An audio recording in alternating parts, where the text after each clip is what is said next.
All right, guys, welcome back to the Independent Investor Channel. My name is Ryan. Your success in the stock market is going to rely on your ability to do what is typically reflective of an investor that remains disciplined, remains grounded, but puts to work certain things that have been proven to work in the stock market. I think conversely, if you get involved in the stock market and you're blind to some of these do's and don'ts in the stock market, I think you set yourself up for a little bit of disappointment. And I'm not saying that you can't blindly enter the stock market and succeed. All right, the stock market is a wonderful wealth generating vehicle. But I think it helps to establish some level of framework. In this video, I'm going to identify some do's. And I'm going to address some of the don'ts to do in the stock market, and hopefully this can separate in your mind if you're considering entering into the stock market, whether it be as a single person or whether it be collectively as a family with a spouse. And it'll give you some ideas or focal points that you can sit down and say, hey, what do you think about this? How can we kind of establish some ground rules before we even enter into the stock market? And that'll help you establish some rules that are going to be tested throughout the course of your eventual investing career. I would love nothing more than to see a world where more people participate in the stock market. I just think a lot of people don't know where to start and don't know where to start to establish some of these ground rules, all right? So let's jump right into it. The first thing I want to get across to everybody looking to start investing is to identify a spending plan and identify the budget, okay? Now, this doesn't have to be a formal exercise, all right? It can just be a recognition of your spending habits and a recognition of whether or not you're actually eligible to invest. What I mean by that is if you're spending way too much or you're spending more than you bring in and you're incurring debt, you really need to address those things first, okay? You're not going to be able to enter into the stock market and have it be a supplement for poor behavior. It's not going to work that way. It's hard enough to get that positive rate of return of 8 to 10% in the market. Contrary to what a lot of people think, it's easy to beat the market. It's not. It's not. When we get invested, we're investing to achieve that nominal rate of return year in and year out over the long term. That's how most people succeed in the market. Everything else is typically secondary and makes for wonderful rhetoric about the stock market. But to get prepared to enter into the stock market, you're going to want to establish a budget and a spending plan and work on your fitness to make sure that the debt is under control before we look to pursue that rate of return in the stock market by entering into passive, safe investments. The second thing is a do for a lot of people, and this might be just a whim of motivation, is to invest. Okay? And this might seem very, very obvious, but most people don't invest. So I think something to just push right out there in front of people is to encourage people to go from a non-investor, which is where most people are, to an investor. How do you do that? If you can earmark your first $500 to go from zero invested in the stock market to something invested in the stock market, whether it be 500, 1,000, wonderful. You're taking a step that I encourage as an absolute do in the investing category, because you're going to have to go through some mental deliberation. You're going to have to get over whatever mind blocks or barriers that you've established for yourself as to justifying why the stock market isn't for you, okay? And I really think this is a huge step.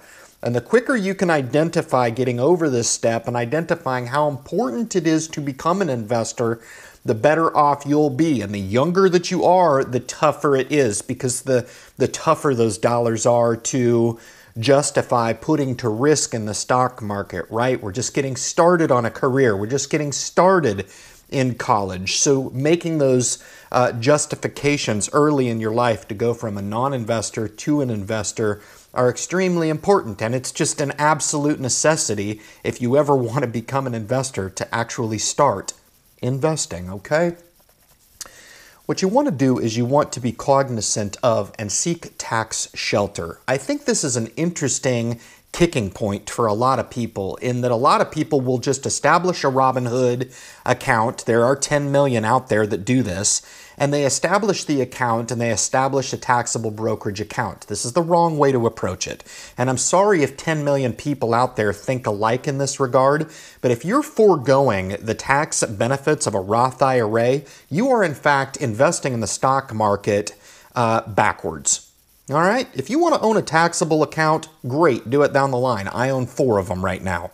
All right, but make sure that your primary account is your taxable, tax-protected account, whether it be a traditional IRA or a Roth IRA, whatever suits your needs based on your income. Okay, anybody less than $130,000 of income are eligible to contribute that first $6,000 to a Roth IRA.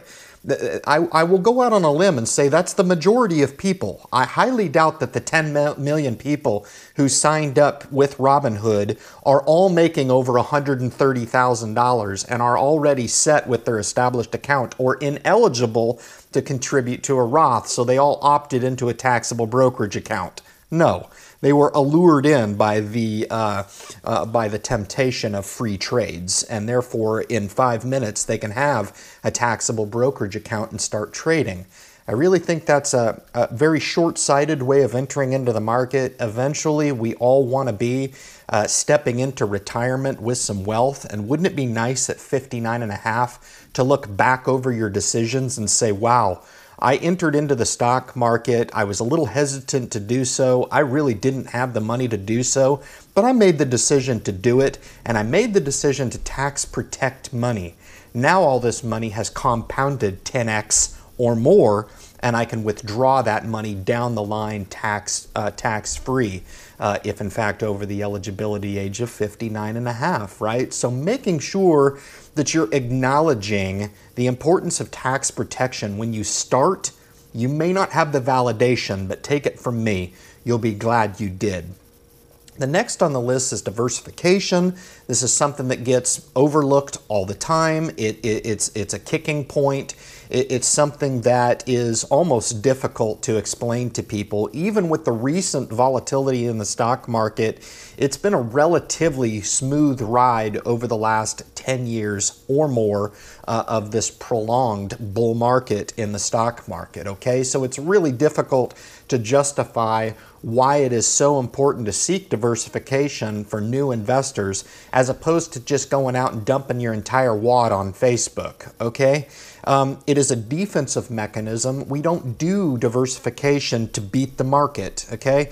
I see this all the time where people want to justify one program in a certain aspect of time and try to contradict what has traditionally worked in the stock market.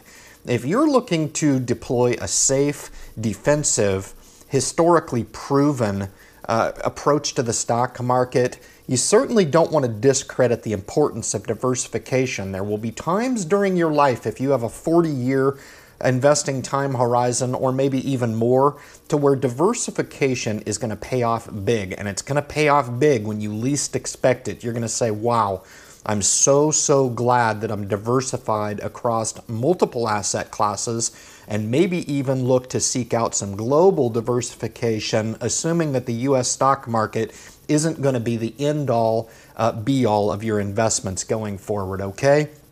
The root of the Independent Investor channel has always put a primary emphasis on lowering expense. Now, this will go against some traditional means of investing. If you're already in a 401k, those are probably pretty high expense products, okay?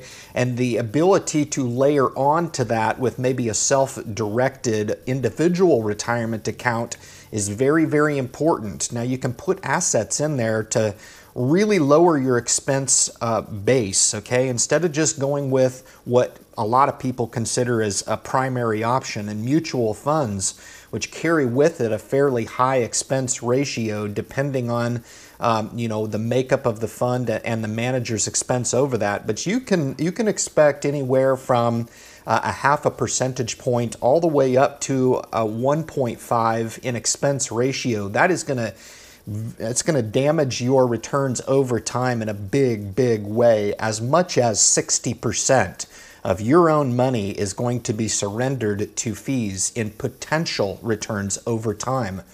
So we look at ETFs and we look at single stock ETFs as a very, very low expense passive way of investing. And then stocks, of course, now with the introduction of no fee investing, okay, and also the importance of fractional shares, the ability to invest in a lot of higher priced or stock price companies, buying fractional shares of those.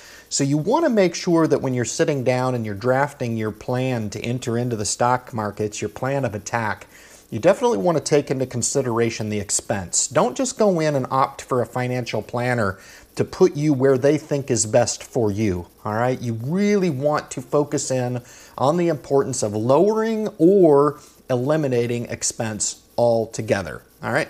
The next is to seek quality. So many people want to start investing and they want to find that next best thing. They want to just invest their money in those fly-by-night companies that may make you millions or they may lose you everything.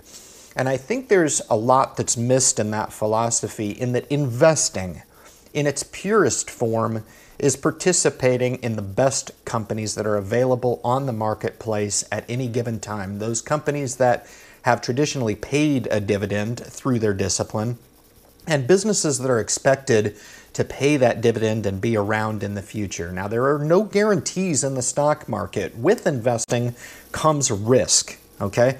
You have to be willing to take on some of that risk, but the way you buffer that risk is to invest in companies that you are familiar with, invest in companies that you know, invest in companies that have a track record of paying those good dividends, companies you're familiar with that pay a dividend. You can mirror those two together and really come up with a nice basket of stocks or a nice basket of passive ETFs that will suit any investor profile out there. And by investing in that quality, insisting that you're investing in the Home Depots and the Apple computers and Microsofts and the Walt Disneys of the world, will ensure that if you take those good companies into a downturn, that they can be able to withstand that volatility, and it'll allow you to sleep easy. It'll allow you to enjoy the fruits of being an investor rather than second guessing your decisions by going with a second tier company, okay? The next is make a plan. You're absolutely going to make a plan, and hopefully this video can prompt some ideas. Hopefully you can take some notes and say, wow, this is how Ryan's been doing it for the last 25 years. If I had to go back and I had to do it again, these are exactly the things that I would look at. And to make a plan that is defensive in nature and make sure that you're entering into the stock market to your comfort level. This is super important. Remember how I talked about going from a non-investor to an investor? That doesn't mean that you have to jump in with both feet. All right? If you sit down and you have a deliberate conversation, and I think this conversation escapes a lot of households. I really do. I think between couples, I think a lot of people go about their day-to-day professional lives. They go about their day-to-day spending habits, and there's no real acknowledgement to stepping out of that behavioral pattern that we have and at least talking about and starting the discussion about getting a plan in place to be a participant in the stock market. You'll be glad you did. And so many people come to me and they've gone through this deliberation and they say, why didn't I start sooner? Why didn't I start sooner? There's no better time to start investing than today. Hopefully this message provides some level of framework for you guys to establish some ground rules or a plan to get started in the market. The next, once you have the plan in place, is you're going to want to find your strategy, okay?